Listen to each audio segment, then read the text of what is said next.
I don't shake hands with your kind. Pull your hand back before you infect the table. Grayson Whitlock sneered as he finally looked up, his eyes raking over her like she'd tracked something filthy into the room. One man scraped his chair back, smirking. Another muttered, "Bold of her to forget where she is." Dr. Althea Rowan didn't move. Her arm stayed outstretched, muscles burning, her pulse thudding so loud it drowned out the laughter.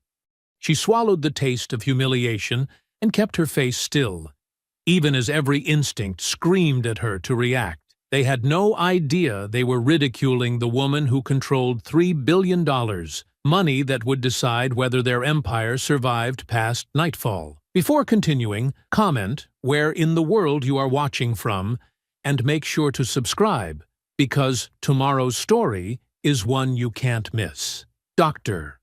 Althea Rowan stood at the head of the expansive boardroom, her presentation materials precisely arranged before her. Afternoon sun streamed through floor-to-ceiling windows, casting long shadows across the glossy mahogany table where Whitlock Capital's board members sat in plush leather chairs. The air felt thick with expensive cologne and unspoken judgments. She clicked through her final slide with steady hands, concluding an hour of meticulously prepared data. "As you can see," she said, her voice carrying the quiet authority earned through decades of academic excellence, "this initiative doesn't just look good on paper. It transforms lives." The screen behind her showed faces of real families, factory workers, small business owners, community leaders, people whose futures hung in the balance of this decision. Her presentation had been flawless. Risk assessments, market projections, and human impact all woven together with precision. Grayson Whitlock sat at the far end, his silver hair catching the light. He hadn't taken a single note during her presentation. Instead, he'd spent the hour examining his manicured nails or typing on his phone, his casual dismissal more pointed than any question could have been. "Thank you for your time," Althea said, switching off the projector. The room hummed with silence as she gathered her papers into a neat stack. Years of navigating hostile academic committees and corporate boardrooms had taught her to read these moments. The slight shifts in chairs, the sideways glances, a room deciding how to respond. She walked the length of the table with measured steps, her heels clicking against marble floors that probably cost more than her first house. Standing before Whitlock, she extended her hand. Professional, expected, correct. "I look forward to discussing next steps." Whitlock didn't move to stand. He leaned back in his chair, designer suit pulling slightly across his chest. His eyes dragged over her face, down her carefully chosen blazer, and back up. A deliberate inspection that made her skin crawl. His lips curved into something that wasn't quite a smile. "I don't shake hands with your kind." The words landed like ice water. Precise, practiced, meant to cut. For one heartbeat, the room was absolutely still. Then came the laughter. It started with a snicker from somewhere to her left. Dane Kessler, Whitlock's PR man, his perfectly pressed collar not quite hiding the cruelty in his smile. The sound spread like infection. Nervous tittering from junior board members, relieved that tension had broken in their favor. Deeper chuckles from men who'd never had to prove their right to be in the room. Althea's hand remained steady in the air between them. Her face stayed carefully neutral, but her mind was cataloging every reaction, every face, every tell. Vivian Hart, 3 seats down, suddenly found her coffee cup fascinating, shoulders tight with discomfort, but mouth pressed shut. A coward's silence. 2 younger board members near the window exchanged glances and smirked, clearly enjoying the show. Their names and faces were already committed to memory.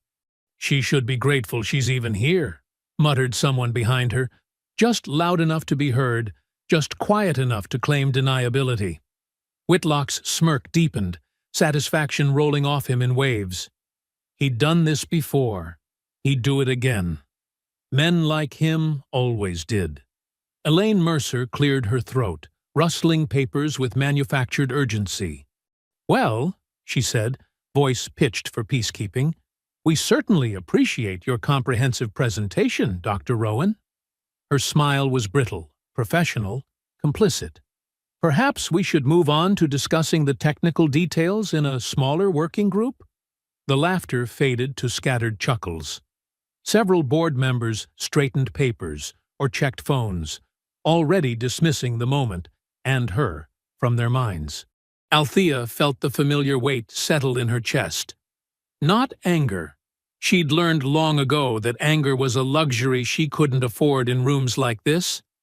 Not pain. She'd survived too much to be wounded by such predictable cruelty. No, what she felt was recognition. The clear-eyed knowledge of what this moment meant, what it had always meant. She thought of her father, 30 years in the steel mill, teaching her chess on Sunday afternoons. "The game isn't won in the first move," he'd say, setting up the pieces with careful hands. "It's won in knowing how many moves ahead you're willing to play." She thought of her mother, keeping perfect books for their church, showing her how numbers could tell stories if you knew how to read them. "Truth always balances in the end," she'd say. "The trick is making sure you're there to see it." Whitlock was still watching her, expecting, what? Tears? Rage? A crack in her professional veneer? His kind always wanted a reaction, proof that they could still wound, still control. The fluorescent lights hummed overhead. Someone's phone buzzed quietly. Outside the windows, downtown traffic crawled 20 stories below, the city moving in its endless patterns of power and money. Althea lowered her hand slowly, every movement measured. She met Whitlock's gaze directly, her eyes steady and clear. Let him search for fear or hurt there. Let him find nothing but his own reflection. The board's laughter rippled and faded, like waves against a shore, leaving behind the stale taste of shared prejudice. Whitlock's smirk settled into his face like he owned the very air they breathed, certain in his power, secure in his impunity. Althea's heels echoed down the marble corridor as she walked steadily away from the boardroom, her leather folder pressed against her chest like armor. Her face remained composed, the same expression she'd worn through countless moments like this, in countless rooms like that. Only the slight tremor in her fingers betrayed the storm beneath her professional veneer. The floor-to-ceiling windows lining the hallway offered a sweeping view of downtown, but she barely registered the skyline. Her mind replayed each laugh, each smirk, each silent witness to her humiliation. 20 years of credentials, perfect preparation, and still. "Dr. Rowan!" a hushed voice called from behind. Althea turned to find Nia Brooks hurrying toward her, clutching a stack of reports. The young analyst's dark eyes darted nervously between Althea and the boardroom doors, as if afraid of being seen. "I need to tell you something," Nia said, her voice barely above a whisper. She glanced over her shoulder again before continuing. "This morning, before your presentation, I overheard." She swallowed hard. "Mr. Whitlock already decided to kill your proposal. 2 weeks ago." Althea's chest tightened, but her face remained neutral. "Go on." "He told Mr. Kessler to make an example of you. Said something about teaching the rest of them about knowing their place." Nia's hands gripped her papers tighter. "What happened in there? It wasn't just about you. It was a message to everyone." Before Althea could respond, a familiar cologne announced Dane Kessler's arrival. He materialized beside them, all-expensive suit, and practiced charm. "Dr. Rowan," he said, smiling with too many teeth. "I hope you are not leaving us just yet. Elaine, Ms. Mercer, would like a word, to smooth things over." His hand hovered near her elbow, not quite touching, but hurting her direction all the same. Nia stepped back, fear flickering across her face. "I should get back to work," she mumbled, clutching her papers like a shield. Kessler guided Althea toward a smaller conference room, his voice dropping to a confidential tone. "You know how these old money types can be. Set in their ways. But we're all professionals here, aren't we?" The conference room was half the size of the boardroom, but no less expensive. Elaine Mercer stood by the window, her silver hair and tailored suit a study in corporate polish. She turned as they entered, her face arranged in careful concern. "Althea," she said warmly, as if they were old friends. "Please, sit down. I feel we need to address what happened." Althea took a seat, noting how Kessler positioned himself between her and the door. Elaine settled across from her, hands clasped on the table. "First, let me say how mortified I am about Grayson's behavior," Elaine began, her words flowing like rehearsed symphony. "He's from another era. It doesn't excuse what he said, of course, but I hope you understand. These old institutions take time to change." Althea kept her face neutral, waiting. This was a familiar dance. "Your proposal has real merit," Elaine continued. "The numbers are solid. The social impact metrics are impressive. We don't want to lose that momentum over one unfortunate incident." She leaned forward, voice softening. "What if we started with a smaller pilot program? Something more manageable? With Whitlock's name attached, of course. His influence could open doors." And there it was. The trap, wrapped in compromise and corporate doublespeak. Accept the humiliation. Surrender control. Become the smiling face while they claim the credit and keep the power. "We could announce it next quarter," Kessler added smoothly. "Position you as a rising star in impact investing. The press would love it. Collaboration across traditional barriers, that sort of thing." Althea thought of her father again, his careful hands setting up chess pieces. "Think 5 moves ahead," he'd say. "See the whole board." "I appreciate the offer," she said, her voice measured. "You're right. We shouldn't let one incident derail important work." She saw relief flash across Elaine's face. "I'll need to review the adjusted terms, of course. Perhaps we could reconvene with the full board." Of course," Elaine said, standing. "I'll have legal draft something right away." Kessler's smile didn't quite reach his eyes. "Shall we head back? I'm sure Grayson will be pleased we could work this out." Althea gathered her folder and stood, every movement deliberate. In the corridor, Nia was still lingering, pretending to organize papers at a side table. Their eyes met briefly. Nia's filled with equal parts fear and hope, searching Althea's face for some sign of what would come next. Althea straightened her blazer, her breathing steady and controlled. The boardroom doors loomed ahead, heavy with mahogany and privilege. Behind them, Whitlock would be waiting, secure in his power, certain of her surrender. She took another measured step forward, her mind already calculating trajectories, seeing moves they couldn't imagine. They thought they knew this game. They thought they knew her role. They were wrong on both counts. Althea re-entered the boardroom like a shadow, quiet but impossible to ignore. The earlier laughter still hung in the air, living in their relaxed shoulders and satisfied smirks. Board members lounged in their leather chairs, some checking phones, others sharing knowing glances. Whitlock dominated the head of the table, man-spreading in his $5,000 chair like it was a throne. He barely glanced up as Althea took her place at the far end, his attention performatively fixed on his gold fountain pen. "Well then," Elaine Mercer's voice cut through the murmurs, crisp and professional.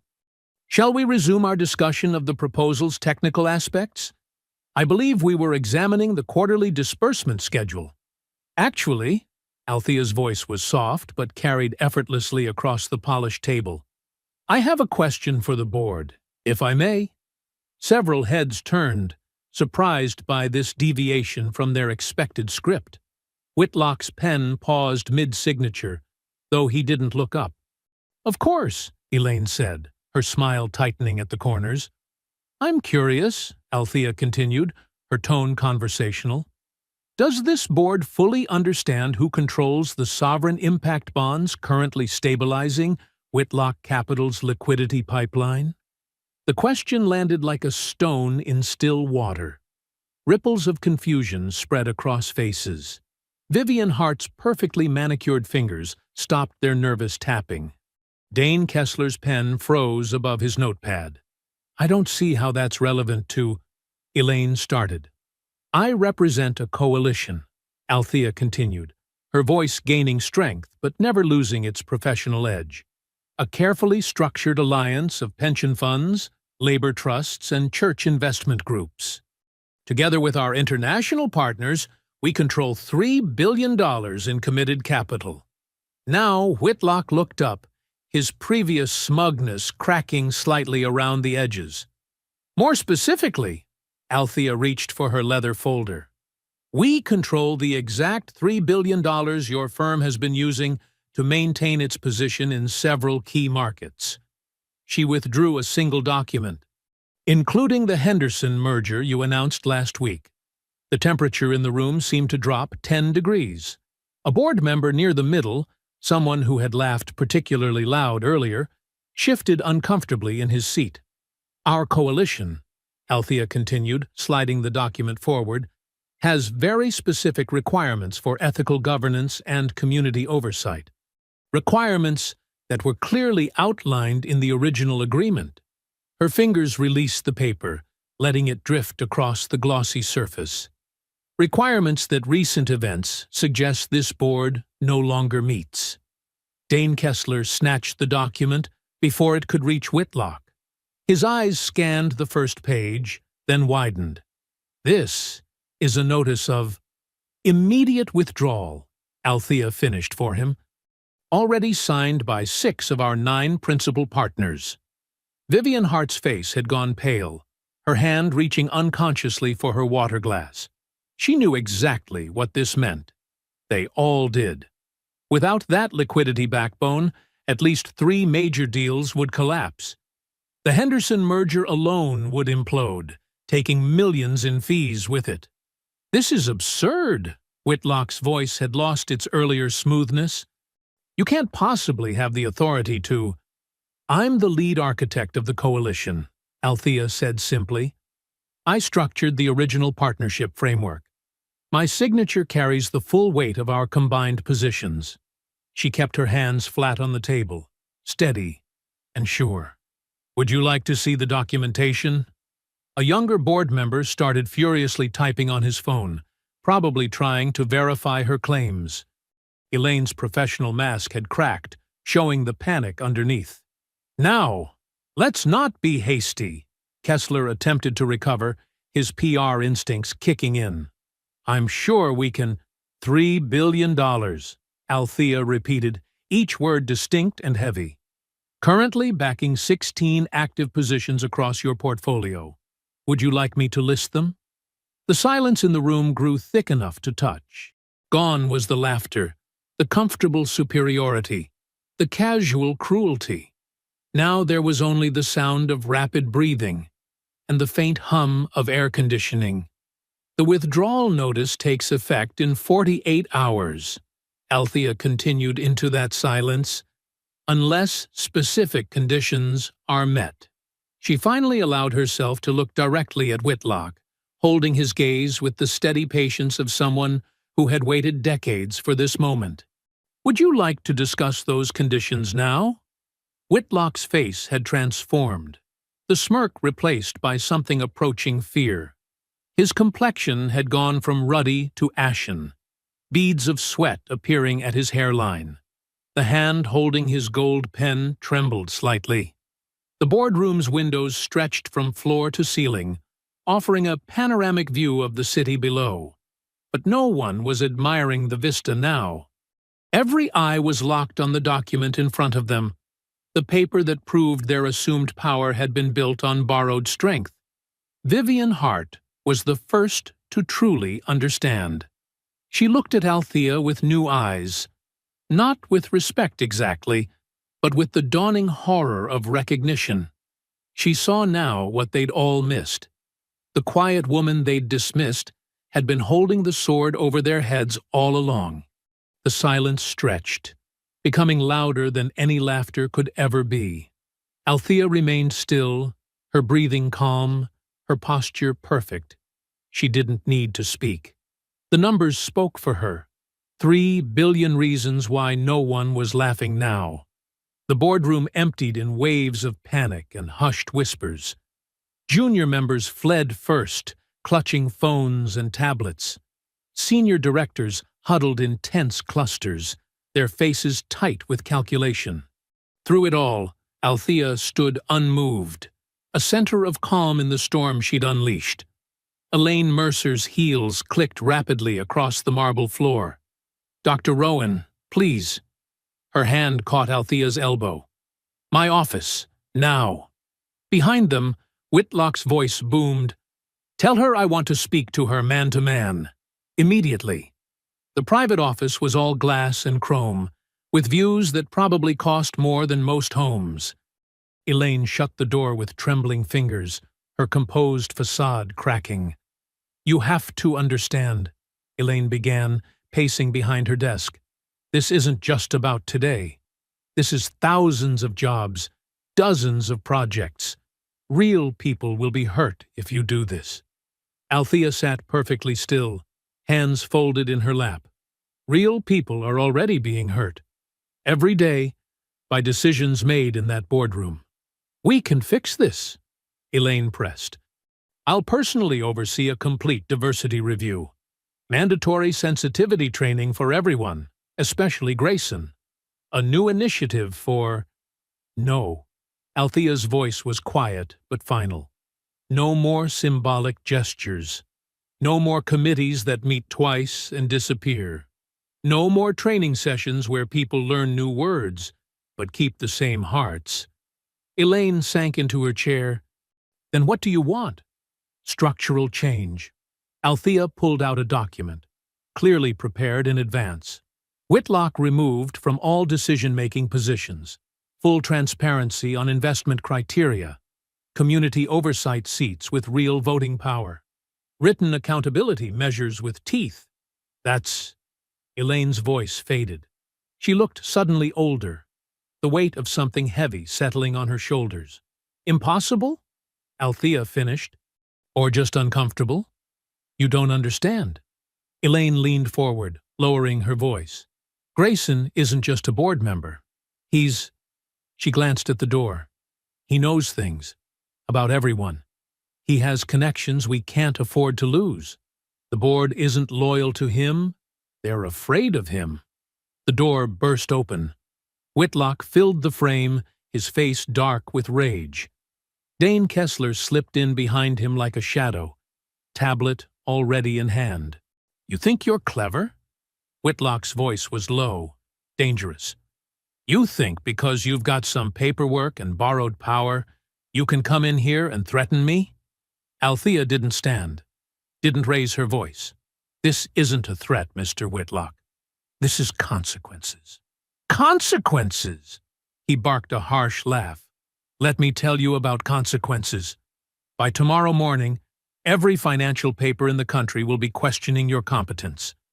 By noon, there'll be rumors about mismanaged funds, about radical associations, about your stability." Kessler's fingers flew across his tablet, taking notes. "A week from now," Whitlock continued, 3 different regulatory bodies will be very interested in your coalition structure. A month from now, every partner you've ever worked with will be getting calls about their relationship with you. Are you finished?" Althea's calm seemed to infuriate him further. "I'm just getting started." He planted his hands on Elaine's desk, leaning forward. "People like you make the same mistake. You think because you've learned our words, worn our clothes, sat at our tables, you belong here, but you don't. You never will. And when we're done, no one will remember your name except as a cautionary tale." Althea stood slowly, smoothing her skirt. "Mr. Whitlock, I've spent my entire career watching men like you mistake your position for power. You think you're threatening me with destruction? She picked up her folder. I'm from a place your kind burned down rather than share. We rebuilt. We always rebuild. This isn't some civil rights moment, he spat. This is business. No, Althea said. This is justice, and it's been coming for a long time. She turned to Elaine. You have 48 hours to meet our terms. After that, the withdrawal proceeds. All of it. You'll regret this, Kessler spoke up, his PR-polished voice carrying an edge. When the story breaks? The story broke 30 years ago, Althea cut him off. When people like him decided people like me didn't deserve to be in rooms like this. The only difference is, now we own the room. She walked to the door, her phone already buzzing with messages from coalition partners.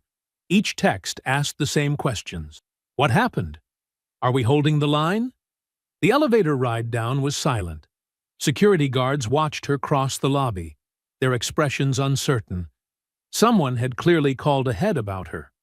Outside, the wind whipped between the skyscrapers, catching her coat. Her phone chirped with a news alert. She opened it to see Whitlock's first attack already launching. Questions raised about radical element in impact investing sector. The article quoted anonymous sources concerned about unstable actors wielding disproportionate influence. Althea looked up at the tower of glass and steel, at the boardroom where they'd laughed at her not an hour ago.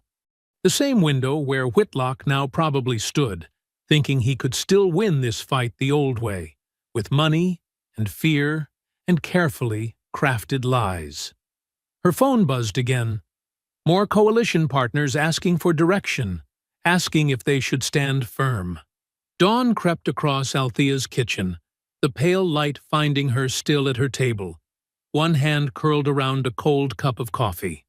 Her laptop screen glowed with fresh accusations. The headlines multiplied like poison ivy.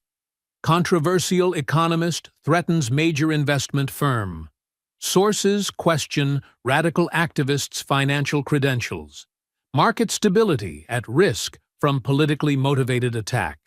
Althea's phone hadn't stopped buzzing since midnight.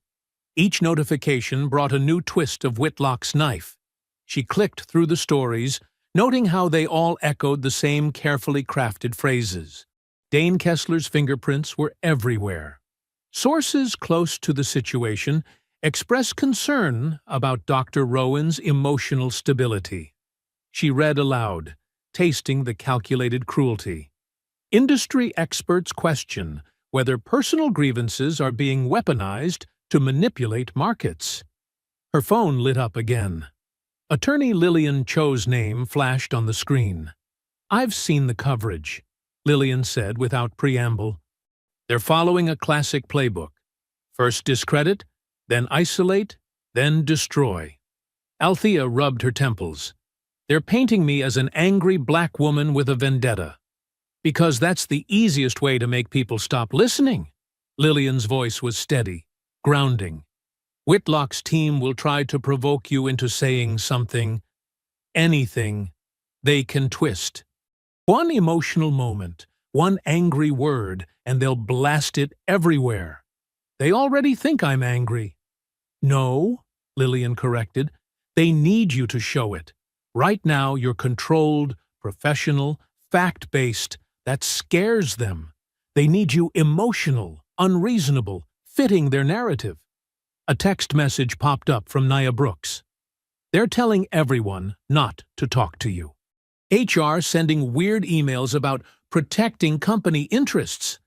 Someone's going through old files, too. Looking for anything they can use. Althea forwarded the message to Lillian.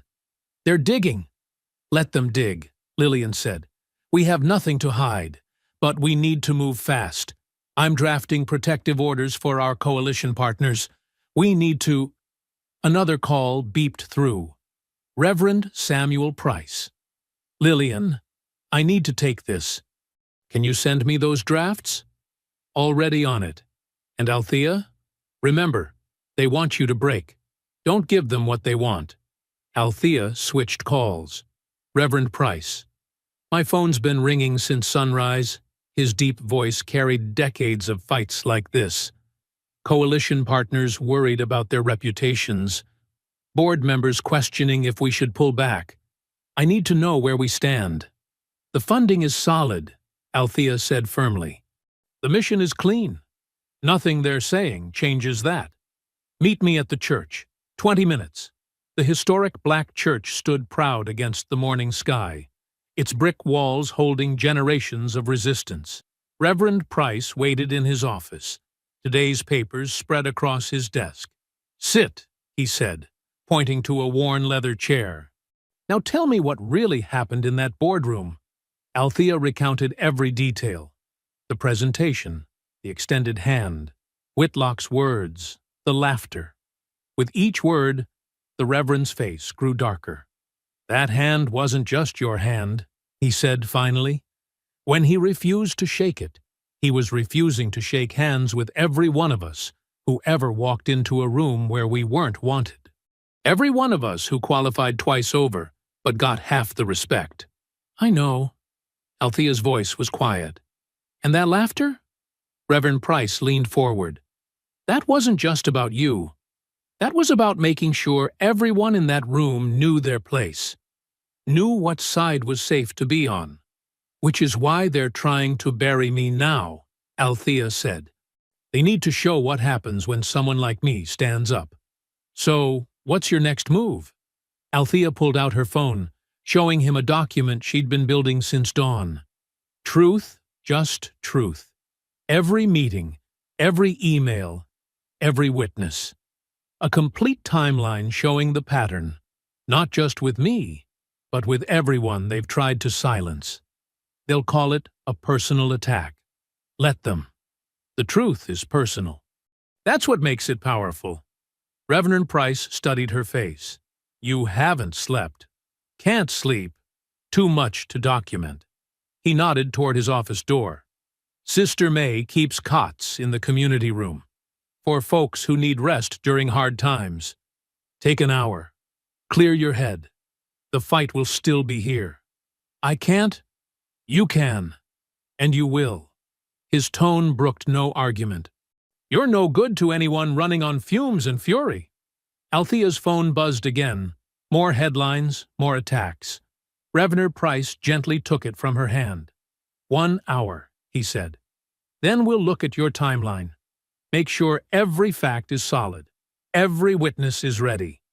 They threw the first punch in public. We'll answer with truth in public. Back at her kitchen table, Althea stared at her laptop screen. The hour of rest had cleared her vision. She opened a new folder on her desktop, labeled it Whitlock Evidence, and began to type. Each entry was precise, documented, undeniable. No rage, no revenge, just reality. Her phone lit up with another call from Lillian. Before answering, Althea looked at the growing file of evidence. They wanted her erased, minimized, dismissed. But she'd spent a lifetime preparing for this moment, keeping receipts, building allies, and waiting for the day when truth would be her weapon. She reached for her phone, ready to coordinate the next phase with her attorney. The sun climbed higher outside her window, casting long shadows across her kitchen table. The shadows would fade, but the truth, documented in that growing file, would remain. The press room's fluorescent lights buzzed overhead as Althea smoothed her navy blazer, standing behind a simple wooden podium. Camera lenses tracked her every movement. Attorney Lillian Cho and Reverend Price flanked her like sentinels, their presence both comfort and shield. Good morning, Althea began, her voice steady. I'm here to provide clarity regarding recent events at Whitlock Capital. She lifted her prepared statement, each word carefully chosen to state facts without inflaming tensions. Our coalition represents $3 billion in community-focused investment funds. From the start, we've been transparent about our ethical requirements, community oversight, fair representation, and accountability at all levels. She paused, letting the numbers sink in. When these terms were dismissed without consideration, we exercised our contractual right to withdraw support. Hands shot up immediately. Althea recognized faces from Dane Kessler's usual media rotation, reporters known for twisting words into weapons. Sandra Mitchell, Financial Daily, a sharp-faced woman called out. Isn't it true you're using social justice rhetoric to force control of a private company? Our terms were clearly stated in all preliminary agreements, Althea replied evenly. This isn't about control. It's about responsible investment aligned with community needs. Jim Brennan, Market Watch, a man near the front interrupted. Sources say you rejected a generous compromise that would have funded your project. Why turn down millions unless this is personal? Lillian stepped forward slightly, a subtle reminder of their strategy. Stick to facts. Avoid defensive responses. The proposed pilot program didn't meet our coalition's governance standards, Althea explained. We maintain consistent criteria for all partnerships. A commotion stirred near the back as more reporters pushed in. The questions grew more aggressive, carefully crafted to provoke an emotional response. How do you respond to allegations of financial intimidation? Aren't you worried about destabilizing market confidence? What gives you the right to demand changes in established institutions? Each question carried a barb, designed to paint her as an angry black woman throwing her weight around. Althea maintained her composure, addressing only the substantive points while letting the loaded implications fall flat. Then it happened. A senior market commentator, believing his microphone was off, muttered to his producer, "Another uppity one who doesn't know her place. Probably got her position through quotas anyway." The slur crackled through the room's audio system. A few journalists gasped. Others pretended not to hear. Reverfor. Price's hand tightened on his chair, but Althea didn't flinch. "I'll address the substance of your question about market stability," she continued, speaking directly to the commentator, as if his words had no power. Our coalition's priority is sustainable, ethical investment. That creates true market stability. Lillian touched her arm, signaling time for their planned exit. As they gathered their materials, Althea's phone vibrated. Vivian Hart's name flashed on the screen. In the hallway, away from cameras, Althea took the call. Vivian's voice shook. "They're making us sign a statement," she whispered. "Whitlock's team has a draft condemning you, calling your actions reckless and self-serving. Everyone has to sign by noon or face consequences. Are you okay, Vivian?" "Me? Vivian's laugh was hollow. "I'm a coward. I'll probably sign it. But you should know. They're scared. Really scared. The things they're saying behind closed doors. Document everything," Althea said firmly. "Save every email, every text. Forward copies to your personal account. I never meant to be part of this. When they laughed in that boardroom, I didn't laugh. I want you to know that. Not laughing isn't enough anymore, Vivian." The call ended as Lillian guided Althea toward the parking garage. In the back of Lillian's car, they watched the press conference replay on the driver's screen. Networks were already spinning it, running the uppity comment on loop with analysis about rising tensions. "They'll release that statement at noon," Lillian said, checking her watch. "We have 90 minutes to prepare our response." "Did you see how they positioned those questions?" Althea asked. "Every single one designed to make me look emotional or irrational." "And you gave them nothing," Lillian nodded. "Kept it professional, fact-based. That's going to frustrate them." The car turned onto the highway as Althea's phone erupted with notifications. A new headline crawled across the screen. "Questions arise about coalition fund management.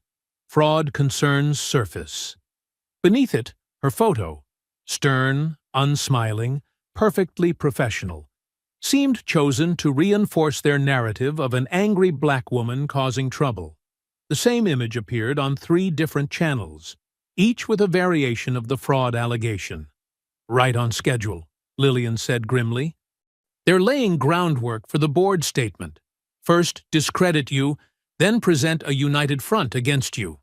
They think if they say fraud enough times, people will believe it," Althea said, watching her face loop on the screen. "Standard playbook," Lillian agreed. "Attack the messenger's credibility before they can deliver the message." She pulled out her tablet. "We need to get ahead of their noon statement. I have drafts of 3 possible responses, depending on how hard they come at you." But Althea wasn't listening. She was watching her image on the screen, seeing how they'd twisted her professional reserve into something threatening. They wanted her to break, to crack, to give them the angry outburst they could use to destroy her. The car wound through downtown traffic as Lillian outlined response strategies.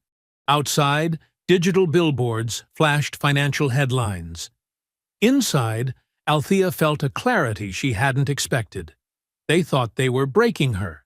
Instead, they were showing everyone exactly why this fight mattered.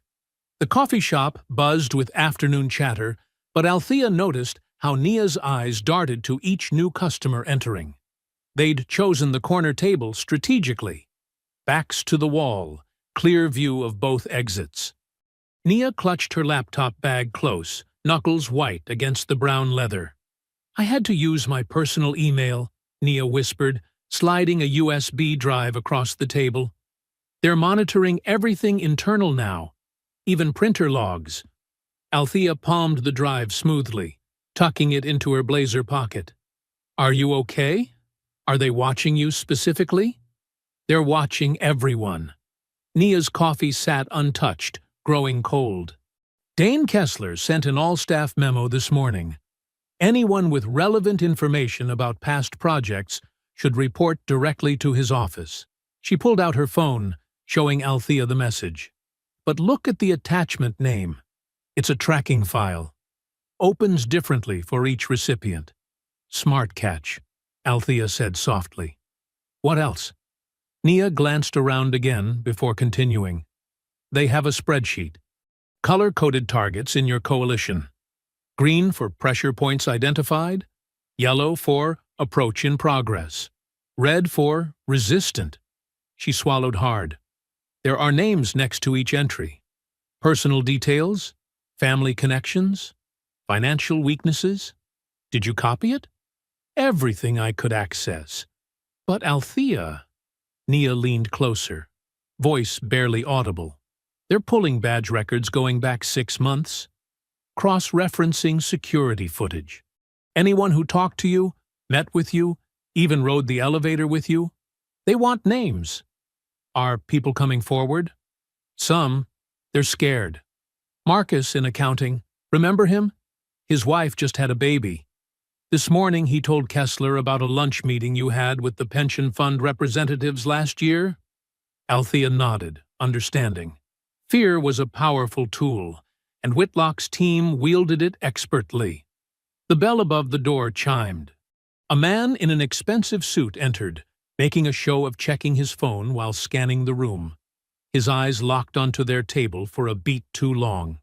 "Time to go," Althea said quietly. Different exits, 5 minutes apart. They gathered their things carefully, movements measured. Althea went first, stepping out onto the busy sidewalk, where Lillian waited by a parked car. She'd taken 3 steps when a shoulder slammed into her hard, spinning her sideways. The suit-wearing man from the coffee shop sneered down at her. "You people always want something," he spat, loud enough for nearby pedestrians to hear. "Can't ever be satisfied with what you're given." Althea steadied herself, recognizing the trap. A reaction, any reaction, would feed tomorrow's headlines. She kept her face neutral, starting to step around him. He shifted to block her path. "What's wrong? Not so tough without your lawyers and press conferences?" "Sir," Althea said evenly, "you're blocking my way." "Oh, Now I'm being oppressive? He stepped closer, trying to loom over her. Going to call me racist next? Claim I'm creating a hostile environment? Pedestrians slowed, phones appearing to record. Exactly what he wanted. Step back. Lillian's voice cut through the tension as she moved between them. You've committed assault on camera, and you're currently attempting to provoke a confrontation. Would you like to explain that behavior to the police, or would you prefer to leave? I didn't assault anyone, he scoffed. Maybe your client should watch where she's walking. My client has multiple witnesses to your intentional physical contact and verbal harassment, Lillian stated calmly, gesturing to the growing crowd with phones raised. We can pursue this officially, or you can return to whoever sent you and explain why you failed to get usable footage. Color rose in his face. For a moment, it seemed he might escalate further. Then his phone buzzed. He checked it, scowled, and shouldered past them. Gentler this time. Are you all right? Lillian asked, as they walked quickly to her car. Fine, but we need to move Nia somewhere safe, Althea replied. That wasn't just a random attempt at provocation. They knew we were meeting. My office, Lillian nodded. We'll secure the documents first, then develop protection protocols. 20 minutes later, they sat in Lillian's corner office downtown. Nia's hands shook slightly as she connected the USB drive to a secure laptop. Everything's here, she said, opening files. Email chains, tracking sheets, meeting notes, Kessler's whole playbook for discrediting you. And evidence they're retaliating against employees, Lillian added, scanning the badge access monitoring protocols. This is explicitly illegal. Althea watched the files copy to an encrypted drive, each document another piece of armor against Whitlock's attacks. The afternoon sun cast long shadows across the office floor as they worked in focused silence. A sharp ding cut through the quiet. Althea checked her phone, then sat very still. What is it? Lillian asked. Message from Marcus in accounting, Althea said. Your audit firm just got contacted. Early morning light streamed through the glass walls of Howard Baines's corner office. Althea sat straight-backed in the visitor's chair, Lillian a steady presence beside her. The thick stack of audit documents between them held her future. Howard adjusted his wire-rimmed glasses, shuffling through the final pages. His methodical movements made each second stretch. Dr. Rowan, he said finally, looking up, we've completed our comprehensive review of your coalition's structure, funding sources, and governance protocols. He cleared his throat. I can definitively state we found no irregularities or improprieties whatsoever. Althea released a breath she hadn't realized she was holding. The documentation is clean? Impeccable, Howard confirmed. Every transaction, every approval, every partnership agreement, they all follow proper procedures. Your ethical oversight framework actually exceeds standard requirements. And the withdrawal triggers? Completely legitimate. Your coalition partners maintain full legal authority to withdraw funds based on documented violations of governance standards. Howard straightened a paper clip. Including discriminatory behavior by key decision-makers. Lillian leaned forward. Would you be willing to put that in writing, Mr. Baines? I already have. He slid a formal letter across the desk. My complete findings, with supporting documentation. Though I should note, he hesitated. Yes, Althea prompted. I received some strongly worded suggestions about how to frame these results from Mr. Kessler's office. Threats? Lillian's pen appeared, ready to document. Let's call them incentives, Howard said carefully. Both positive and negative. But my professional reputation means something to me. Facts are facts. Althea's phone buzzed, Elaine Mercer's number flashing on the screen. She excused herself to take the call in the hallway. Dr. Rowan. Elaine's voice carried an unfamiliar note of deference. I understand Mr. Baines has completed his review? He has. And? Complete vindication of our structure and standards. Althea kept her tone neutral. Would you like me to share his findings? A pause. The board is concerned about recent developments. If you have evidence of attempted interference with proper oversight, I do. Althea thought of Nia's USB drive. Would that be relevant to an emergency board review? It would be appropriate to examine such documentation. Elaine's voice strengthened with each word, sensing which way the wind was blowing. I could convene an emergency session tomorrow morning, if you're prepared to present. I am. Althea opened her tablet, pulling up selected emails from Nia's files, enough to prove sabotage without revealing her source. I'm sending you a preliminary packet now.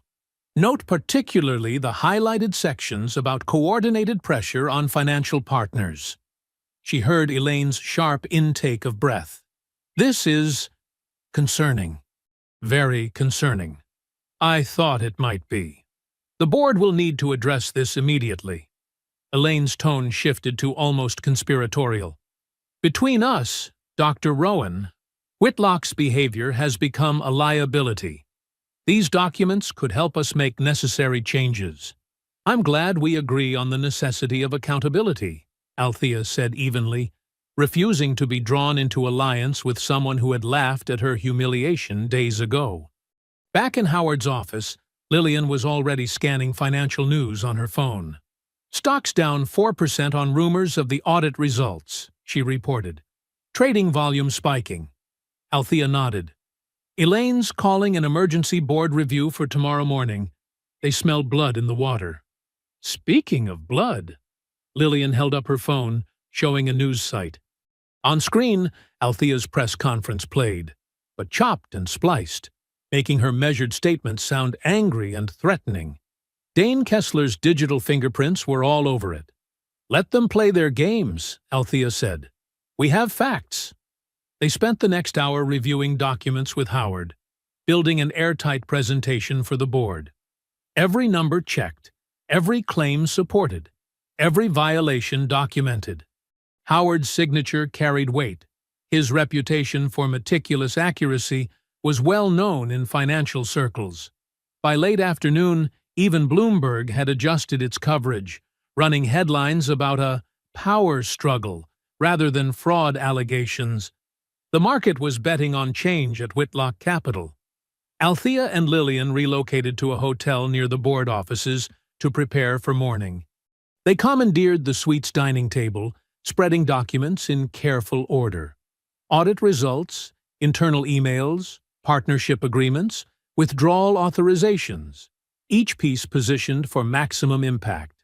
Start with the audit, Lillian advised, arranging papers. Lead with validated facts before revealing the sabotage attempts. Build credibility before showing teeth. Althea nodded, reviewing her opening statement. Hit them with numbers first. People like Howard trust math more than morality. Exactly. Make them see protecting Whitlock costs more than removing him. Lillian checked her watch. We should order dinner. Get some rest before... Althea's phone lit up with a text from an unknown number. 5 words glowed on the screen. Stop, or we bury you. Althea arrived at Whitlock Capital's gleaming entrance at 8:45 a.m. sharp. The morning sun caught the glass facade, but inside, the lobby felt cold. A security guard she'd never seen before held up his hand. ID, please, ma'am. His tone suggested this wasn't standard procedure. She produced her visitor badge from yesterday. He studied it with exaggerated care, made 3 phone calls, and spent 15 minutes verifying protocols while other people streamed past. Executives who'd nodded to her days ago now studied their phones, careful not to meet her eyes. Just following procedure, the guard repeated, watching her like she might cause trouble.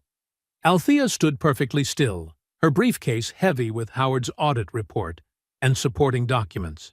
She'd chosen her clothing carefully, a charcoal suit that meant business, not submission. Around her, whispers floated between desk workers and cleaning staff. She caught fragments. That woman who… and… Whitlock's furious. Finally, Elaine Mercer's assistant hurried down, flustered. So sorry for the delay, Dr. Rowan. Security protocols, you understand. Please, the board's waiting. The boardroom felt different today, tenser with none of yesterday's smug laughter. Board members clustered in small groups, their hushed conversations dying as Althea entered. Vivian Hart offered a tiny nod. Whitlock sat in his usual place, radiating cold fury beneath a practiced smile. Elaine called the emergency session to order, her voice carefully neutral. We're here to address serious concerns about operational stability and risk management. She avoided the words discrimination or racism. Mr. Baines's audit has raised questions requiring immediate attention. She began walking through Howard's findings, softening the edges.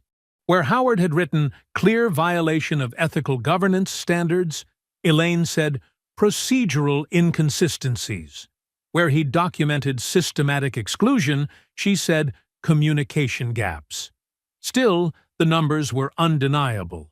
$3 billion in coalition funding, 16 major pension funds, 28 community partnerships, all with clear withdrawal triggers that could collapse Whitlock Capital's liquidity overnight. Vivian Hart cleared her throat. May I speak? Her hands trembled slightly, but her voice held steady. Mr. Whitlock's behavior toward Dr. Rowan was more than unprofessional. It was damaging and discriminatory, exactly the kind of conduct our ethical governance standards were designed to prevent. Now, let's not overreact, Dane Kessler cut in smoothly. A simple misunderstanding. I was there, Vivian continued, stronger now. We all were. There was no misunderstanding. She turned to face the other members. If we don't address this, we're not just failing our ethical obligations. We're risking everything we've built. Several board members shifted uncomfortably. One whispered, "Stock's down 6% since opening." Another added, "My phone's been ringing all morning. Partners asking questions." "Perhaps," said an older member, glaring at Whitlock, "we should consider temporary leadership adjustments while we investigate." "I move for an immediate vote," said another, "to suspend operational authority pending full review." Whitlock sat unnaturally still, his face a mask of calm that didn't reach his eyes. Dane Kessler leaned in, whispering something that made Whitlock's mouth curl slightly. Whatever was happening, they didn't look worried enough. Elaine called for the vote. All in favor of temporarily removing Mr. Whitlock from operational decisions pending investigation. Hands rose. 7, 8, 9. A clear majority. Althea watched Whitlock's reaction carefully.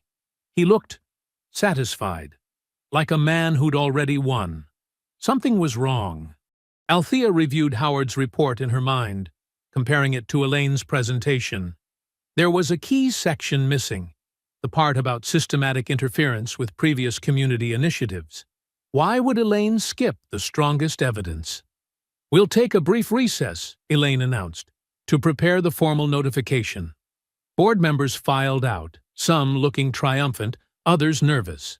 Whitlock remained seated, examining his manicured nails while Kessler worked his phone. In the hallway, Althea found a quiet corner and called Howard. The phone rang 4 times before he answered. "Howard, I need to confirm something about page 16 of your report." "Althea." His voice cracked with panic. "They're here right now. The managing partners." "What's happening?" "They're saying we missed critical evidence, that our methodology was flawed. They're forcing a retraction of the entire audit." Althea's heels clicked against marble as she rushed back to the boardroom. Through the glass walls, she saw board members huddled over phones, faces drawn with fresh anxiety. Elaine paced near the head of the table, one hand pressed to her temple while nodding into her cell phone. Whitlock lounged in his chair, a vulture's smile playing at his lips. Dane Kessler worked the room with practiced efficiency, dropping whispered comments that left people pale and shaken. "If I could have everyone's attention," Elaine called out, her voice tight. "We've received concerning new information." Board members settled into their seats, avoiding Althea's gaze. Papers rustled. Someone coughed. "Our independent auditors have contacted us with an urgent update." Elaine's words came carefully measured. "They've identified serious methodological concerns that require immediate review. As such, they're updating their position on their previous findings." "Updating?" Althea kept her voice level. "The audit was conclusive this morning." "Things change, Dr. Rowan." Whitlock's voice dripped false sympathy. "Perhaps if you'd been more thorough in your documentation." He spread his hands in a gesture of mock helplessness. "The vote will be suspended," Elaine continued, "pending full clarification of these new concerns." Whitlock rose slowly, buttoning his jacket. "While we're discussing concerns, I believe there's another matter of transparency we should address." He nodded to Kessler, who produced an official-looking document. "In the interest of due diligence," Kessler said smoothly, "we've been made aware of a federal inquiry into certain irregular patterns within Dr. Rowan's coalition structure." The room temperature seemed to drop 10 degrees. Board members shifted in their seats, paper shuffling growing more agitated. "What federal inquiry?" Althea demanded. Kessler slid the notice across the table. "The Securities and Exchange Commission has questions about your coalition's formation.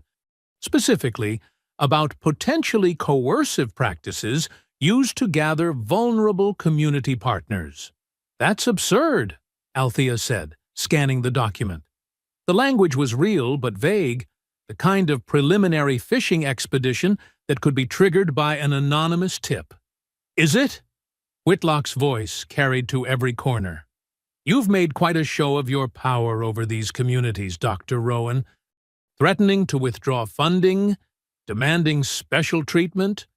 He shook his head. "One might wonder if you're truly serving their interests, or merely using them." Several board members were already reaching for their phones, likely calling legal counsel. Althea recognized the play. They'd manufactured just enough doubt to make everyone fear liability. "This is what happens," Whitlock said softly, close enough that only she could hear, "when you overreach." Althea gathered her materials with steady hands, refusing to give him the satisfaction of seeing them shake. As she walked toward the lobby, voices followed her. "Can't risk association," and "need to distance ourselves." The elevator doors opened to reveal Nia Brooks, clutching a folder and looking terrified. She tried to step toward Althea, but 2 security guards materialized, blocking her path. "I'm sorry, Ms. Brooks," one said. "You need to return to your floor." Nia's eyes met Althea's, wide with panic. She mouthed 2 words. "They know." Before Althea could respond, the guards were steering Nia away. Through the lobby's glass front, Althea saw the crowd gathering. Reporters, protesters, people waving signs with twisted versions of her quotes. The smear campaign had worked fast. Her phone buzzed. Lillian Cho. "Don't engage. Car waiting at side entrance." Althea turned toward the service corridor, but not before catching Whitlock's reflection in the glass. He stood on the mezzanine, watching her retreat, victory etched in every line of his face. The side door opened to chaos. Someone recognized her, shouted, "There she is!" Voices rose. "Fraud! Extortionist! Go back where you came from." Lillian appeared at her elbow, guiding her through the press of bodies. Someone threw a coffee cup that splashed against the wall. Security hung back, watching without intervening. They made it to Lillian's car just as the crowd surged. Lillian slammed the door and ordered the driver to move. Through tinted windows, Althea watched the mob recede, their angry faces distorted by the glass. Hours later, in Althea's apartment, the city lights cast long shadows across her living room floor. Case files and legal papers covered every surface. Lillian worked her phone, trying to reach coalition partners who'd gone suddenly silent. Howard's firm issued the retraction, Lillian reported grimly. Their managing partners voted unanimously, probably with guns to their heads. 3 more partners have suspended their commitments, citing regulatory concerns. Althea nodded, processing. The strategy was elegant, she had to admit. They hadn't just attacked her reputation. They'd poisoned the very structure of her power base. "What about Nia?" Althea asked. "No response to texts. Her work email is bouncing back. Account suspended." Althea moved to her kitchen, needing space to think. The city stretched below her window, lights blinking like distant stars. She gripped the counter edge, feeling the cool marble ground her. After a long moment, she crossed to her laptop and opened the encrypted drive containing her deepest research. The files she'd held back, the evidence she'd gathered over years of watching Whitlock destroy lives. "Okay," she whispered, staring at the folders that could burn everything down. No more restraint. The old porch light cast a weak glow across Reverend Samuel Price's face as he waited in the pre-dawn darkness. Althea's car pulled into the familiar driveway of her childhood home, gravel crunching under the tires. The house looked smaller than she remembered. White paint weathered but dignified, like her parents had kept it. "Your mother would be proud of how you're standing," Reverend Price said, as Althea climbed the worn steps. His voice carried the same steady warmth that had guided her through Sunday school decades ago. "I'm not sure about that," Althea replied, exhaustion seeping through. "Not with what they're saying." Behind them, Lillian Cho's heels clicked against concrete as she hauled Banker's boxes from the car trunk. Files rescued from Althea's apartment. Evidence accumulated over years of watching Whitlock's operation. "Here, let me help with those," Reverend Price offered, but Lillian shook her head. "Chain of custody," she explained. "I need to document everything myself." Inside, the house smelled of lemon polish and coffee. Reverend Price had been waiting a while. The small TV in the living room glowed, sound muted, showing Althea's professional headshot beside scrolling headlines, "Federal Probe Targets Community Fund Leader," and "Questions Mount About Coalition Scheme." Althea stopped, staring at her own face.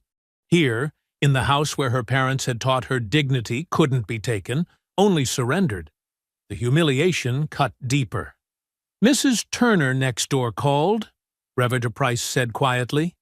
"Asked if you were really trying to cheat people." Althea's throat tightened. Mrs. Turner had watched her grow up, had brought casseroles when Althea's mother was sick.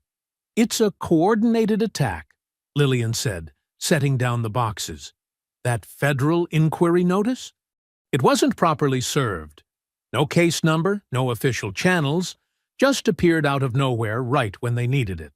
"You think they forged it?" Reverend Price asked. "Or had someone leak a preliminary document they triggered themselves," Lillian replied. "Either way, it's weaponized. Designed to spook partners and create headlines." Althea moved through the familiar rooms, past the kitchen where her mother had taught her fractions using recipe cards, past the dining room where her father had helped with homework after long shifts at the steel mill. She touched the walls like they might still hold their strength. "He's not just trying to discredit you," Reverend Price observed. "He's trying to make an example. Show what happens when people like us demand too much respect." "I know." Althea's voice was steel. "But he made a mistake thinking I'd break." She opened her laptop on the kitchen table, the same scratched oak surface where she'd studied for the SATs, determined to earn her way into spaces that didn't want her. The encrypted drive hummed to life. "I've been building a backup structure," she explained, opening files. "A secondary framework for the coalition funds, Clean, documented, and locked tight. Even if they manage to freeze my access or push me out, the $3 billion stays protected. Lillian leaned in, scanning the documents. You never mentioned this. Because it needed to stay invisible until we needed it. Althea pulled up more screens. Every partner has a direct channel. Every dollar has a clean path. And it's all been independently verified by firms Whitlock can't touch. When did you set this up? Reverend Price asked. The day after I first pitched to their board. Althea's fingers moved across the keyboard. I saw how Whitlock looked at me, like I was dirt that needed sweeping. I knew then he'd try to bury me if I pushed too hard. So you built a fortress, Lillian said, admiring the legal architecture. I built a shelter, Althea corrected, for the communities counting on this funding, for people like Nia, who risked everything to help. The money was never about me. It's about all the lives Whitlock thinks he can just erase. Dawn was beginning to gray the kitchen windows, the same windows where Althea had watched her father leave for work every morning, head high despite the foreman who called him boy. Reverend Price put a gentle hand on her shoulder. Your daddy used to say, dignity isn't in how they treat you. It's in how you carry yourself when they try to take it. Althea nodded, feeling the weight of inheritance. Not money or property, but something stronger. The stubborn grace of people who refuse to bend. She stood and walked to the window, watching the sunrise paint her old neighborhood in gold. Behind her, Lillian sorted files and reverb. Price started fresh coffee. The TV still flickered with accusations, but they seemed smaller now, less frightening in the house that had taught her to stand. If he wants a story, Althea said, her voice carrying the certainty of someone who'd been preparing for this fight her whole life, he's getting the full one. The motel's neon sign buzzed in the gray morning light as Althea, Lillian, and Reverend Price pulled into the nearly empty parking lot. Room 114 was where Nia had texted she'd be waiting, but something felt wrong before they even reached the door. The curtains are open, Lillian noted, her hand tightening on her briefcase. Althea knocked anyway. 3 sharp raps that echoed down the concrete walkway. No answer. She tried again, calling softly, Nia? It's Althea.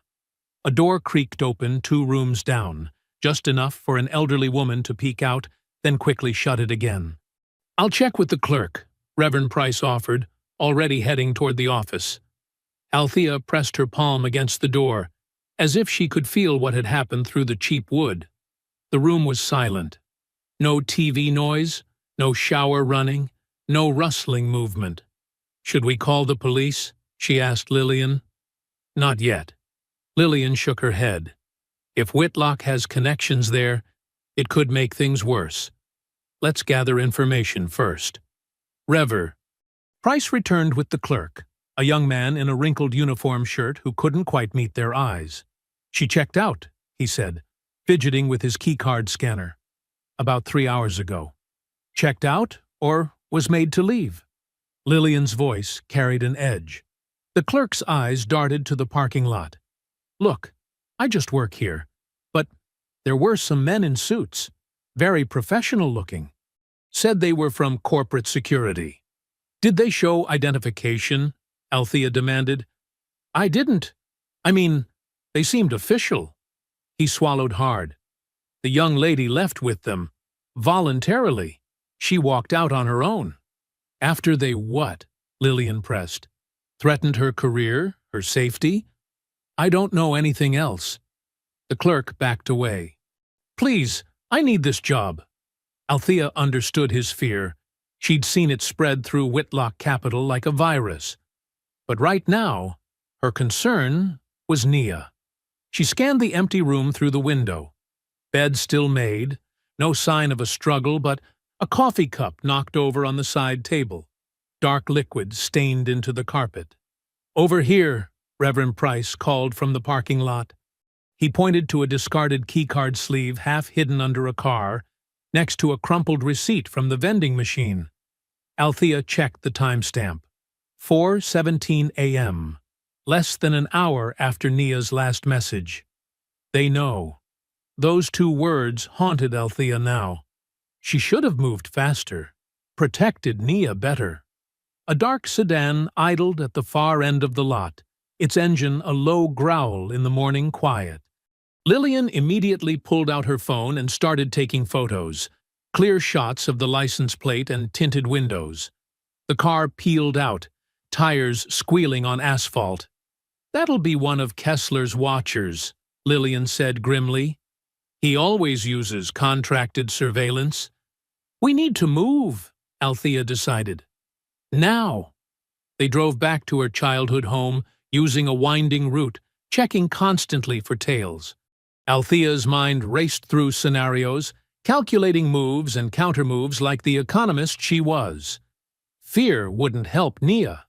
Strategy would. In her father's old study, Althea powered up her secure laptop. Her fingers flew across the keys, activating protocols she'd hoped she wouldn't need. "What are you doing?" Reverend Price asked, watching strings of code flash across the screen. "Creating consequences," Althea replied. She opened an encrypted channel to Marcus Chen, a former federal investigator who now handled compliance verification for 3 coalition partners. His response was immediate. "Standing by." Next, she accessed the secure escrow server she'd set up weeks ago, a digital dead man's switch. With precise keystrokes, she uploaded Nia's copied emails, along with time-stamped documentation of threats and harassment. If anything happened to either of them, everything would automatically release to multiple oversight bodies. Smart, Lillian approved. But will it be enough to make them back off? Before Althea could answer, her phone lit up with an unknown number. She put it on speaker. "Hello? Dr. Rowan?" Nia's voice was barely a whisper. I borrowed a phone. I can't talk long."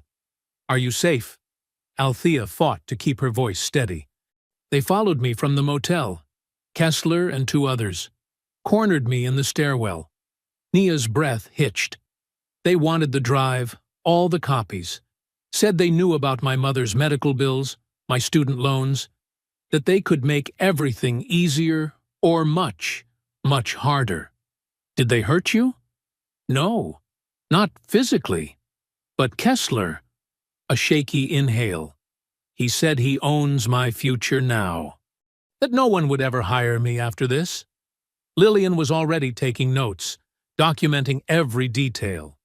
Reverend Price bowed his head in silent prayer. "Where are you?" Althea asked. "A coffee shop. Downtown. I slipped away when they were arguing about jurisdiction with someone on the phone." Nia's voice cracked. "I'm scared, Dr. Rowan. I don't know what to do." Althea closed her eyes, listening to the fear in Nia's breathing. She remembered her own early battles, the times she'd felt alone against forces too big to fight. Never again. "Stay on the line," she said firmly. "You're not alone anymore." Nia's ragged breathing filled the speaker while Lillian stepped into the hallway, phone pressed to her ear. Althea could hear fragments of hushed conversation. Secure transport. Federal oversight. Witness protection protocols. "They're watching the exits," Nia whispered. 2 men in dark suits. I can see them through the window." "Stay calm," Althea said, keeping her voice steady. "Which coffee shop?" "Meridian Coffee on 4th Street. I'm in the back corner. There's a service hallway, but—" Nia's voice caught. "I think someone's stationed there, too." Reverend Price touched Althea's shoulder and pointed to Lillian, who was returning with purpose in her stride. "Coalition security team is 10 minutes out," Lillian reported. "And I called Marcus Chen's contact at the Justice Department, the one who still owes me for the Henderson case. They're sending plainclothes agents to secure the perimeter." "Did you hear that, Nia?" Althea asked. "Help is coming. Just stay where you are." "I'm so sorry," Nia's voice cracked. "This is all my fault. I should have been more careful. Should have— Stop! Althea cut in firmly. You did exactly what was right. What was brave? The next 12 minutes stretched like rubber bands about to snap. Lillian coordinated movements through encrypted messages while Althea kept Nia talking about her graduate thesis, her grandmother's recipes, anything to keep her grounded in the moment. Finally, Nia whispered, Something's happening. The suits are moving. They're arguing with someone. That's our people, Lillian confirmed, reading updates on her phone. Federal agents are identifying themselves. Coalition security is moving in through the back. I see them, Nia breathed. There's a woman in a blue blazer gesturing for me to come with her. That's Agent Torres, Lillian said. Show her the authentication code I just texted you. They heard muffled movement, quick footsteps, then car doors closing. 10 minutes later, Nia was being ushered into Althea's childhood home, pale but unharmed. She collapsed into a chair, hands shaking. They're going to destroy everything now, she said. The coalition, the funding, all of it. And it's because I wasn't strong enough to— No. Althea pulled up a chair across from her. You just helped us more than you know. Whitlock showed his true methods. That's not weakness. That's leverage. Nia looked up, confusion crossing her tear-stained face. What do you mean? Althea shared a look with Lillian, who nodded.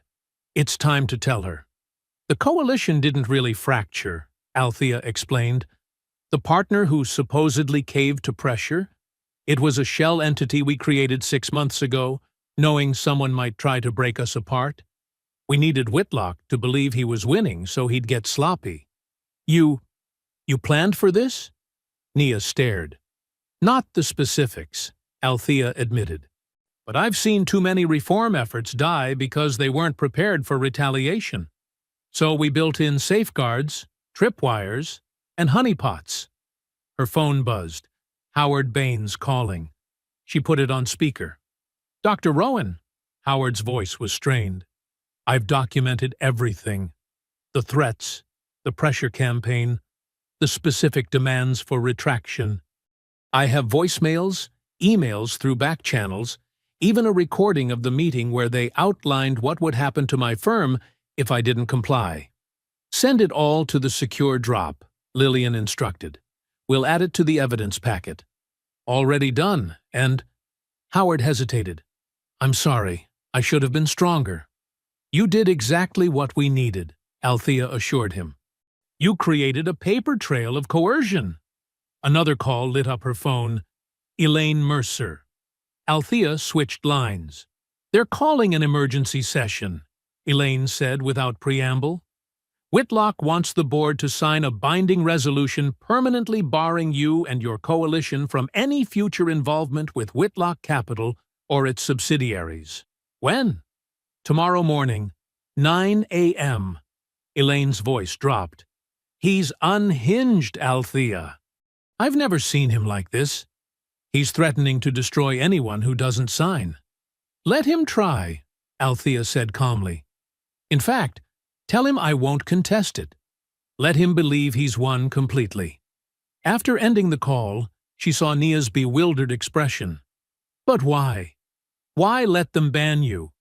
Because, Althea explained, opening her laptop, we need Whitlock to commit his tactics to paper in a venue he can't control. Every threat, every abuse of power, every instance of discrimination, it has to be documented where he can't bury it. She pulled up a massive encrypted file labeled Oversight Evidence and began adding Nia's testimony and Howard's recordings to the compilation of proof they'd been building for months. The coalition was never just about money, Althea continued typing.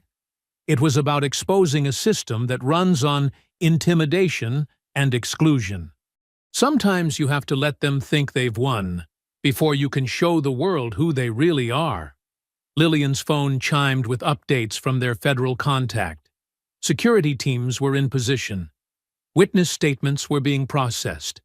The machinery of justice was grinding into motion. Althea's cursor hovered over the send button on the evidence packet she'd prepared for multiple oversight authorities. She looked at Nia, still shaken, but sitting straighter now. At Lillian, who'd fought these battles before. At Reverend Price, who'd taught her that patience wasn't the same as surrender. She pressed send and whispered, "Now he walks into the light." The oversight hearing room hummed with tension as Althea stepped through the heavy wooden doors. Camera shutters clicked in rapid succession. Behind her, Lillian carried a thick binder of evidence while Reverend Price and Nia followed closely, their faces set with quiet determination.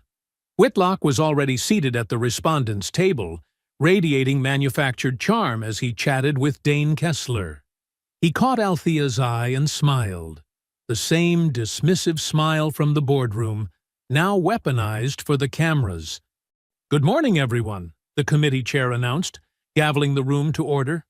"We're here to address serious allegations regarding Whitlock Capital's governance and business practices." Dane Kessler stood first, straightening his tie.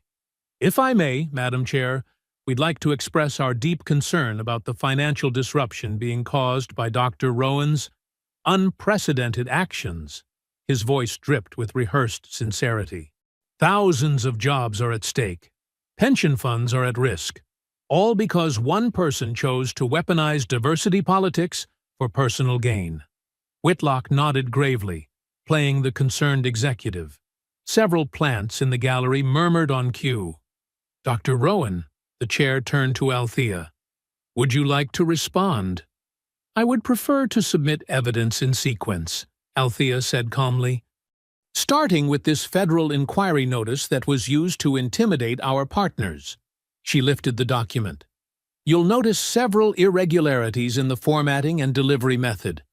Our legal team has confirmed with multiple agencies that this document did not originate through official channels." The committee clerk began distributing copies.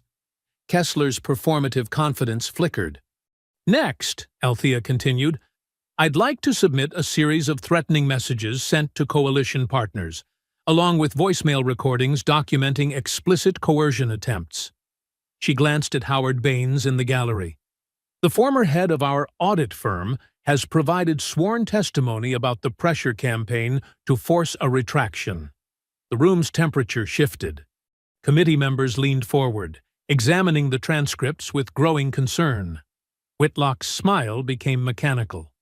"Additionally," Althea said, "we have internal emails showing systematic attempts to intimidate employees who raised ethical concerns." She nodded to Nia, whose hands were steady now. "Multiple whistleblowers have come forward with documented evidence of retribution against those who questioned discriminatory practices." Kessler stood again. "Madam Chair, these are cherry-picked communications taken out of context." "Mr. Kessler," the chair cut in sharply, "you'll have your chance to respond. Please do not interrupt again." Althea maintained her measured pace. "Finally, I'd like to submit an audio recording from a Whitlock Capital executive meeting dated March 15th of last year." She pressed play on the conference system. Whitlock's voice filled the room, unmistakable in its casual cruelty. "Listen, we keep certain people out of these positions for a reason. Make examples. Show them what happens when they don't know their place." Elaine Mercer, seated in the gallery, physically recoiled. She remembered that meeting, remembered her own silent complicity, as Whitlock had outlined his vision of power. More voices from the recording. Nervous laughter. Murmurs of agreement. The sound of privilege protecting itself. Then Whitlock again. "If they push back, bury them. Their careers, their reputations, whatever it takes. That's how we maintain standards." The recording ended. In the ringing silence, Whitlock's face had transformed, fury replacing his calculated charm. He shoved back from the table and stood, towering over Althea. "You manipulative bitch," he hissed, loud enough for the microphones to catch. "You think you can come into my world and expose private conversations? You'll pay for this." I'll make sure you never work again." Security officers moved toward him, but Whitlock was already advancing, his hand jerking forward toward Althea's face. The officers caught his arm mid-motion as gasps erupted from the gallery. Althea didn't flinch, didn't step back. She simply looked at him, the way you'd look at something small and venomous trapped in a jar. All his power, all his cultivated menace, reduced to impotent rage in front of rolling cameras. "Mr. Whitlock," the chair's voice cracked like a whip, "you will be seated immediately or removed from these proceedings." The security officers firmly guided Whitlock back to his chair. His face was mottled red, decades of unchecked authority crumbling in real time. Kessler frantically whispered in his ear, trying to contain the damage, but the mask had shattered beyond repair. Committee members exchanged glances, clearly disturbed by the display. Reporters scribbled furiously. In the gallery, Nia gripped Reverend Price's hand while Lillian took rapid notes. "Dr. Rowan," the chair said, "please continue with your evidence." Althea nodded, her voice remaining steady as the light of truth continued to expose decades of darkness. The cameras captured every moment, not just Whitlock's fury, but the systemic rot that had enabled him for so long. In that moment, it wasn't just one man's power being dismantled. It was the beginning of a deeper reckoning. The lobby erupted into chaos as soon as the hearing broke. Camera flashes strobed through the marble hall while reporters shouted questions over each other. Security officers struggled to maintain order as people pressed forward, hungry for the story's climax. Grayson Whitlock pushed through the crowd, his composed mask slipping with each step. Dane Kessler hovered close, phone pressed to his ear, desperately working damage control. But the tide had turned. No amount of spin could erase what the cameras had captured. "Mr. Whitlock, will you respond to the allegations of systemic discrimination?" "Mr. Whitlock, what about the forged federal notice?" "Mr. Whitlock, is it true you threatened Dr. Rowan during the hearing?" He ignored them all, jaw clenched so tight it twitched. His phone buzzed constantly, board members, investors, politicians all demanding answers. Each call went unanswered as he jabbed the elevator button repeatedly, as if he could force an escape. Across the lobby, Althea stood calmly with her growing coalition. Reverend Price greeted arriving community leaders with dignified handshakes.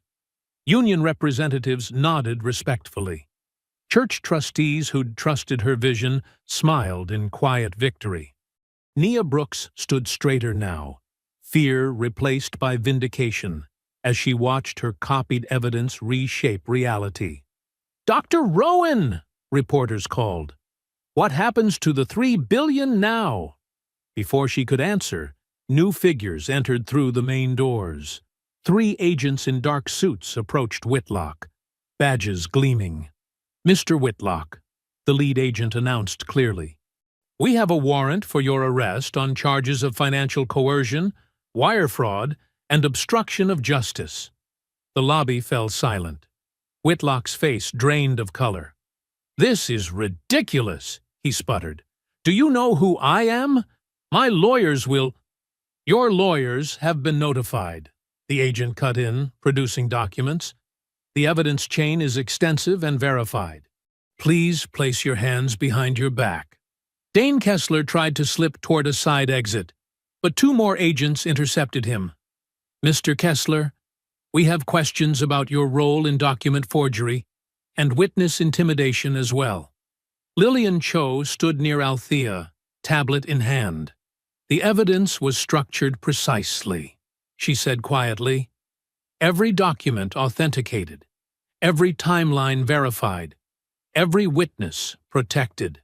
He never thought we'd build it this carefully because he never thought we could." Elaine Mercer approached their group, her usual polish cracked. Her hands shook as she held out a signed statement. "The board failed," she admitted, voice unsteady. We all knew, And we let it happen. I'm cooperating fully with investigators.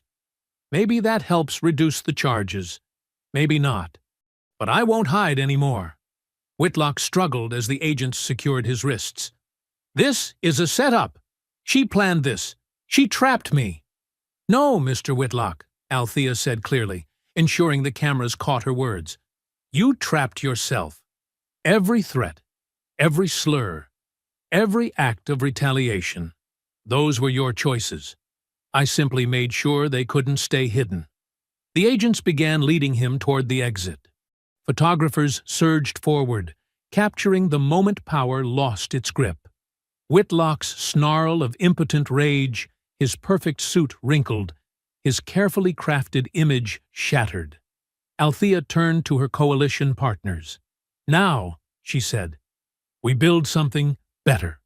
She opened her tablet, displaying the new institutional framework they'd prepared. Community leaders leaned in as she activated the protected $3 billion through transparent channels they would help govern. Funding confirmations began arriving instantly for neighborhoods Whitlock had sneered at as not worth saving. Nia, Althea called. Nia stepped forward, still adjusting to standing tall. As our new deputy compliance lead, would you like to process the first community development transfer? Nia's fingers flew across the tablet, authorizing funds with proper oversight and protection. Exactly what she'd wanted to see done right from the start. Reverend Price watched the numbers move, each confirmation representing real change for real people.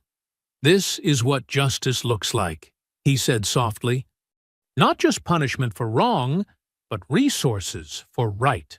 Through the lobby's glass doors, they could see Whitlock being guided into a waiting vehicle. No more smirks, no more threats, no more power to deny dignity to others. The man who wouldn't shake hands was now unable to touch anything he once controlled. Althea led her group outside into the bright afternoon. On the courthouse steps, workers and elders from coalition communities had gathered, people whose lives would be directly impacted by the funds now flowing freely. They reached out to shake her hand, one after another. No power plays, no conditions, no cruel reminders of place or kind, just human beings connecting as equals, building something new from the ashes of what arrogance had burned. A union steelworker clasped her hand firmly. Thank you for not backing down. An elderly church deacon squeezed her fingers. You made our voices matter. A young community organizer shook with both hands. You showed us how to fight smart. Behind them, the vehicle carrying Whitlock pulled away from the curb. Few even noticed its departure. They were too focused on the future finally opening before them, built on foundation of justice too strong for old hatred to crack. If you enjoyed the story, leave a like to support my channel and subscribe so that you do not miss out on the next one. On the screen, I have picked 2 special stories just for you. Have a wonderful day.